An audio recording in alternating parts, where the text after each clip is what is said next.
Alright, we are in section 22, lot 1.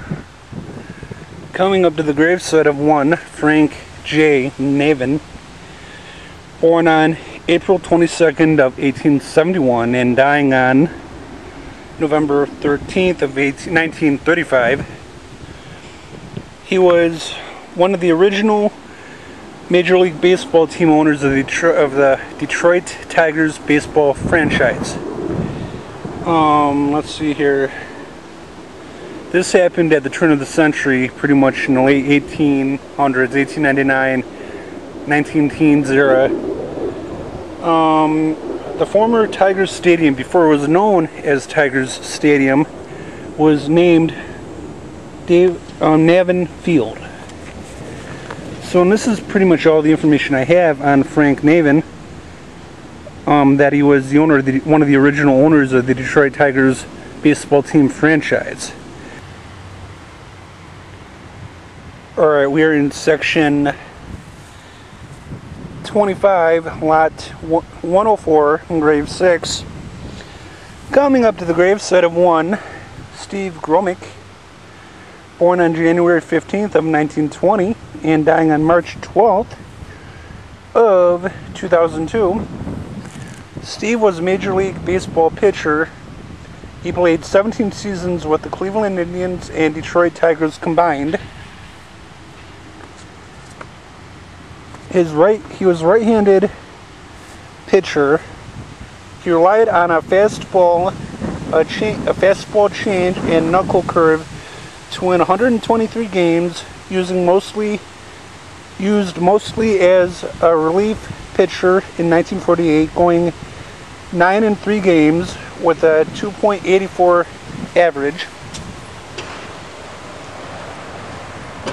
He started the fourth game in the 1948 World Series against the Boston Braves and threw a 2-1 complete game victory.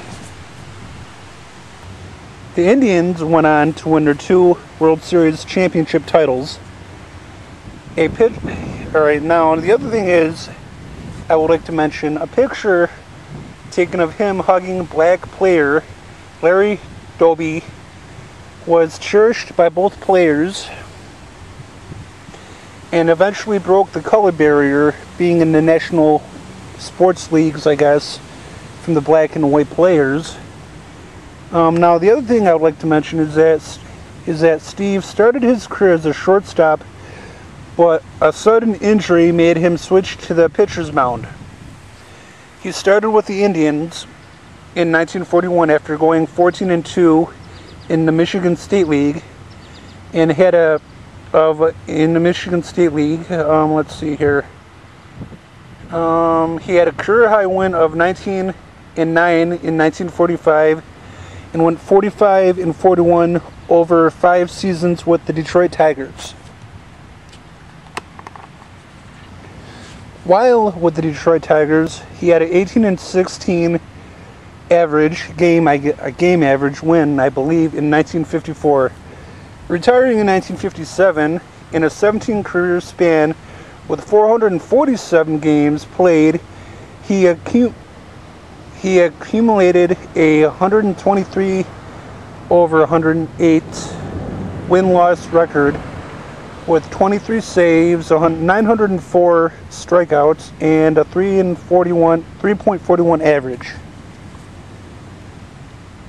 With a whopping 2,064.2 innings pitched in his 17 career season with both the Indians and the Detroit Tigers. Now, one thing I would like to mention here is that he's buried next to his son, Brian Gromick, who was only 17 when he died, and I'm unsure of how he died. Being 17, it could have been a numerous amount of causes, ranging from auto accident, drowning, suicide, among others. So, and that's that. So, alright, we are in section 18, lot 98, grave number 9, coming up to the gravesite of one, Lawrence Ari, born on February 8th of 1905 and dying on December 12th of 1952. He was a he was a National Hockey League NHL player. He was also known as Little Dempsey and Little Ragman for whatever reason. He was a native of Sudbury, Ontario, and played the position of right wing. And at 6 feet 6 inches and 148 pounds, was one of the smallest men to play in the NHL, but was also one of the toughest. He played the minors with such teams as the Sudbury Club Wolves, the St. Michael's Majors, the Sudbury Wolves, among other hockey teams. Now let's see here. He entered the NHL in 1927 and played with the Detroit Cougars between 1927 and 1930. The Detroit Falcons between 1930 and 1932. The Detroit Redwings between 1932 and 39. And went on to become the Red Wings team captain and helped them win 2 Stanley Cup championships in 1936 and 1937 respectively. He was a member of the famous puck line, which also included teammates Marty Burry and Herbie Lewis. In the 1936 and 1937 season, he broke a leg and eventually had to retire after the 1938 and 39 season, while he was playing with the Pittsburgh Hornets. After retirement, he coached and played with the Pittsburgh Hornets of the AHL 1939 and 1944, and was a member of the first All-Star team in 1937. In 1937, he was a member of the All-Star team. In 1947, he suffered a stroke while driving in Detroit somewhere, and ultimately died. And here's his gravesite.